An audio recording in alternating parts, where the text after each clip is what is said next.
Hello guys, welcome back to the channel. It's TPM5 with another NBA video. In this one, I'm going to be talking about the trade rumors surrounding Jakob Poeltl and the Toronto Raptors and a return to Canada for him. So, without further ado, let's get into it. In this trade, my mock trade, it would be the Raptors receiving Jakob Poeltl and his expiring deal, which they can extend him once they receive him in a trade for up to 58 million over 4 years. He does want in excess of 20 million per season, and then the Spurs in this case would be getting Kem Birch as salary filler. Malachi Flynn, who's a promising young player who hasn't seen much run in Toronto, even recently despite some of the injuries in the backcourt. And then the Spurs will be getting a second round pick in 2025 and a first rounder. Now, that first rounder probably will end up being around like the pick 12 to 13 range, as I probably think the Raptors are probably on the low end of the playing teams. But yeah, all these rumors gain momentum as Shams Charania reported that the Spurs want to keep Poeltl. However, he does want to compete in the playoffs. And he's a player that's made a difference over these last couple of years and really stepped up, averaging 12 points, 9 rebounds on 63% from the floor. He also gets around a block per game.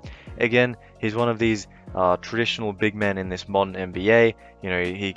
He's very adept at cutting to the basket, pick and roll, setting screens, and obviously doing a lot of work around the glass. Now, he's also worth noting one of the better passing centers in the league, currently averaging just a touch below 3 assists per game. So obviously he'll be able to pass, which is obviously a useful thing in a modern NBA offense. Now, as for the Raptors, this is a move they can make, and they don't need to give away too much, I wouldn't think. And, obviously Poeltl is a great defender and obviously rebounds very well. The Raptors currently are 22nd in the league when it comes to rebounding. So any improvements there will be felt pretty majorly. And obviously they've been shopping Gary Trent and Anunoby, and this is a move they can make on the side if or when they get rid of those two. So something they can do to supplement their roster, as they haven't really had a proper center for most of this year. Yeah, you have Precious Achiuwa, but he's 6'8". However, Precious Achiuwa is having a good year though, that's worth noting. But yeah, Kem Birch hasn't really seen much run, and that's why he is included in the deal. Again, with Jakob Poeltl, he's a guy that can come in, you can go over the cap because he signed a 3-year deal previously, so you have his bird rights, and he's someone which a lot of teams have been looking for. The Spurs do want 2 first-round picks, and I think I'll quickly touch on that here. They want to keep him, and they think they can. However, I think when you look at it from this trade's perspective, the Raptors probably end up in that 13 to 16 range. Now, Boston have also been linked with Poeltl, and then if they give 2 first-round picks, that's likely to be pick 28 this year and pick high 20s. So you look at it like that, you get 2 high 20s, or you can get 1 in the low 10s. And I think the Spurs would probably prefer to get 1 pick that's better off than 2 picks that are higher up and might not even become anything.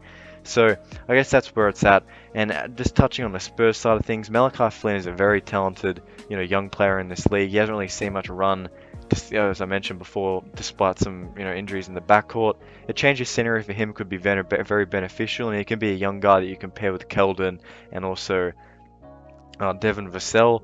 Now, you look at what the Spurs did in the offseason when they got rid of DeJounte Murray, because they knew they'd have to extend him, I think, this offseason or potentially next. So you look at it like that, they're not going to really want to pay Poeltl too much and then hamstring themselves in the future. They have a lot of flexibility with their cap. They're quite a lot below the salary cap floor, and there's no need for them to handicap themselves in a rebuild. And you look at Jakob Poeltl, he contributes to 2.6 win shares for the Spurs, which is the highest in their team, which is also another great factor for the Raptors. He can come in and contribute to wins.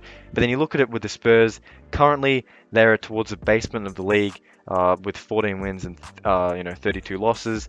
They are quite close to being at the bottom of the league, currently with the 4th best odds in the NBA draft, I believe, for Victor Wembanyama. So their motive should be cash in here, get some picks on an asset you're going to get rid of and doesn't make sense for you to really keep, and then obviously start trying to tank and increase your odds at Victor, or at the very least add Scooty. So without much more to say, thank you guys for watching. Don't forget to like and subscribe, comment what you thought, and until next time, peace out. Thank you.